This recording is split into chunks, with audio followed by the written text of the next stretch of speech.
আসসালামু আলাইকুম। এখন শুনবেন সংবাদ শিরোনাম।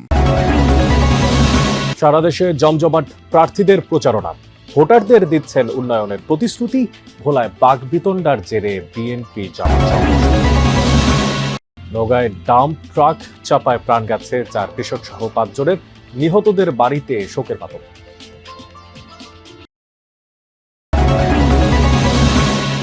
বগুড়া জেলা বিএনপির সঙ্গে চেয়ারম্যান তারেক রহমানের মত বিনিময়, শাহজাহানপুরে পথসভা শেষে যোগ দেবেন সিরাজগঞ্জ ও টাঙ্গাইলের জনসভায়। সামাজিক মাধ্যমে জমজমাট নির্বাচনী প্রচার, শুধু ফেসবুকে বিভিন্ন প্রার্থীর খরচ অর্ধলক্ষাধিক, ডিজিটাল প্ল্যাটফর্মে ব্যয়ের সীমাও হিসাবে আনা উচিত বলছেন গবেষক। আসসালামু আলাইকুম। এতক্ষণ শুনছিলেন সংবাদ শিরোনাম, এখন শুনবেন বিস্তারিত। প্রচার গণসংযোগে দেশ জুড়ে ব্যস্ত ত্রয়োদশ জাতীয় সংসদ নির্বাচনের প্রার্থীরা। সকাল থেকেই মাঠে বিভিন্ন দলের প্রার্থীরা নানা প্রতিশ্রুতিও দিচ্ছেন। তারা ভোটারদের সামনে তুলে ধরছেন নিজেদের কর্মপরিকল্পনা। নিজ নিজ এলাকায় ধানের শীষের পক্ষে পথসভা, সমাবেশ, লিফলেট বিতরণ ও গণসংযোগ করছেন বিএনপির প্রার্থীরা। জামায়াতের প্রার্থীরাও চালাচ্ছেন প্রচার কার্যক্রম, চাইছেন দাঁড়িপাল্লার পক্ষে ভোট। থেমে নেই অন্যান্য দল ও স্বতন্ত্র প্রার্থীরাও, কর্মব্যস্ত সময় কাটাচ্ছেন তারা। 15টা বছর আমার জীবন থেকে চলে গেছে, একেবারে এই আপনার জেল জুলুম এইসব ঝামেলা নিয়ে। তো এখন আমরা একটা সুযোগ পেয়েছি, আল্লাহ তাআলা আমাদেরকে এই সুযোগটা দিয়েছেন যে একটা ভোট আসছে, আমরা যে সঠিকভাবে প্রয়োগ করতে পারি তাহলে আমরা সঠিক লোকটাকে বেছে নিতে পারবো। আমরা পরিবর্তন চাই, সে পরিবর্তন কারা আনবে? ওই পূর্বের দুর্নীতিবাদ, চাঁদাবাজ, মস্তান, খুনি, বাটপারদের দ্বারা এই পরিবর্তন আসবে না। মূলত সকাল থেকে কিন্তু আপনার ভোটারদের যারা প্রার্থী রয়েছেন তাদের কিন্তু গণসংযোগ শুরু হয়। বরগুনা কিন্তু নদী বেষ্টিত এলাকা এবং এই এলাকা যদি বলি যে মূল শহর থেকে প্রার্থীদের অন্যান্য কোনো উপজেলায় প্রচারণায় যেতে হলে কিন্তু সেই পায়রা নদী বা বিষখালী নদী পার হয়ে তারপরে যেতে হচ্ছে। বলতে গেলে এক এক এলাকা থেকে এক একটি উপজেলা থেকে আরেকটি উপজেলা কিন্তু দুর্গম এলাকা। মূলত এলাকার ভাগ্য উন্নয়নে তাদের স্বাস্থ্য, চিকিৎসা, কর্মসংস্থান থেকে শুরু করে বিভিন্ন। ভোলায় নির্বাচনী প্রচারণায় বাকবিতণ্ডাকে কেন্দ্র করে বিএনপি জামায়াতের কর্মী সমর্থকদের মধ্যে সংঘর্ষের ঘটনা ঘটেছে। সেখানে আহত হয়েছেন উভয় পক্ষের অন্তত 10 জন। সকালে বোরহানউদ্দিন উপজেলার টবগি ইউনিয়নের মুলাইপত্তন গ্রামে এই ঘটনা ঘটে। স্থানীয়রা জানায়, সকালে গ্রামের বিভিন্ন এলাকায় ভোলা 2 আসনের জামায়াত প্রার্থী ফজলুল করিমের পক্ষে প্রচারণা চালাচ্ছিলেন তার কর্মীরা।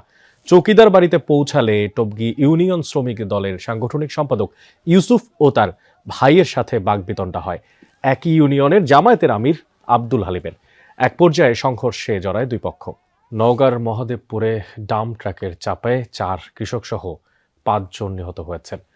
ভোরে উপজেলার পাটকাঠি এলাকায় হয় এই দুর্ঘটনা। ফায়ার সার্ভিস জানায়, 2টো ভ্যানে হলুদ ও বেগুন নিয়ে মহাদেবপুর হাটে যাচ্ছিল 4 কৃষক।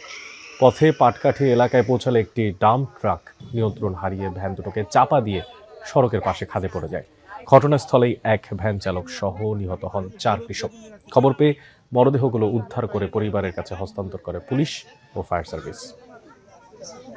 বিকট শব্দ হয়েছে, বিকট শব্দ হওয়ার পরে হয়েছে মানুষজন জানার অভাব হয়েছে, তখন দৌড়াদৌড়ি করে চলে আসছে লোক। এসে দেখি একটি ড্রাম ট্রাক খাদের মধ্যে পড়া, আর উপরে 2টি ভ্যান চার্জার, 2টা ভ্যানের যাত্রী সহ তাদেরকে চাপা দেয়।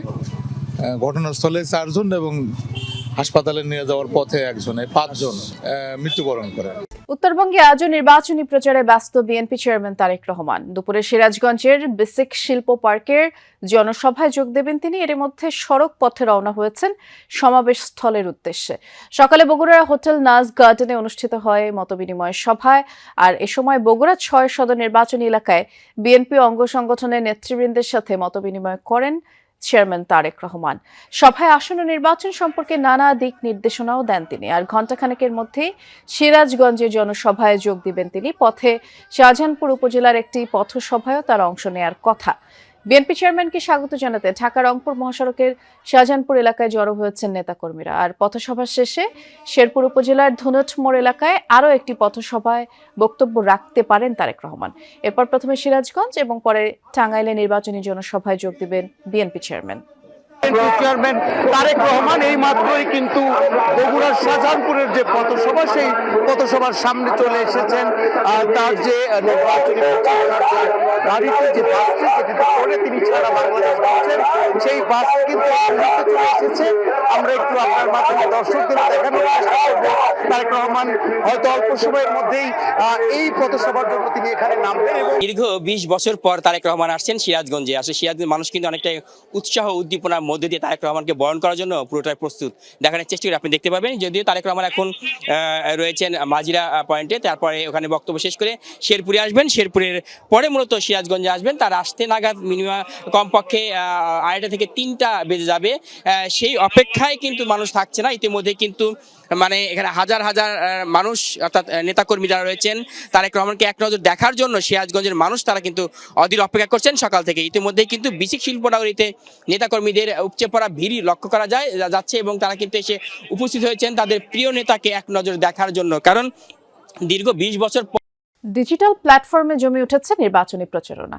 শুধু ফেসবুকে রাজনৈতিক বিজ্ঞাপনে প্রায় 65 লাখ টাকা খরচ করেছেন বিভিন্ন প্রার্থী। বিনিয়োগে এগিয়ে বিএনপি ও জামায়াতে ইসলামী। দলীয় পেজের বাইরে প্রচারণা চলছে সমর্থকদের অ্যাকাউন্ট থেকেও। প্রার্থীরা বলছেন সামাজিক মাধ্যমে শুধু এলাকার ভোটারের কাছে বার্তা পৌঁছানো কঠিন, বাড়তি ব্যয় হচ্ছে কন্টেন্ট নির্মাণেও। যদিও ডিজিটাল প্ল্যাটফর্মে ব্যয়ের সীমা তদারকি নিয়ে প্রশ্ন আছে গবেষকদের।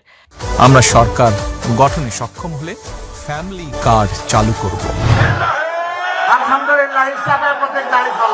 আইন শৃঙ্খলার পরিবেশ যাতে ঢাকা 11 এলাকায় ভালো থাকে সেজন্য উদ্যোগ গ্রহণ করব।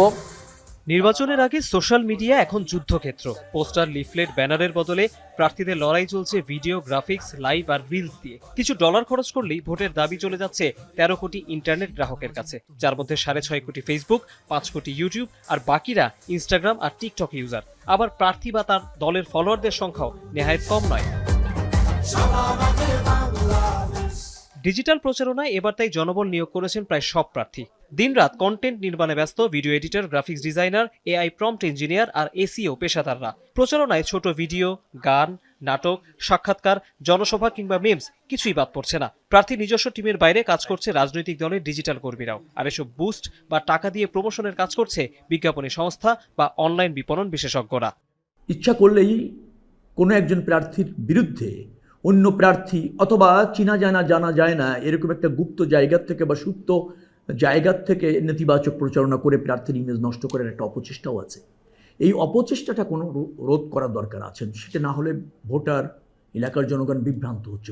গুগল আছে, ইউটিউব আছে এবং আদার্স যেগুলো আছে সেখান থেকে ফাইন্ড আউট করা কে কি করছে এটা আসলে কঠিন হবে। এটা নির্বাচন কমিশনের জন্য কঠিন হবে।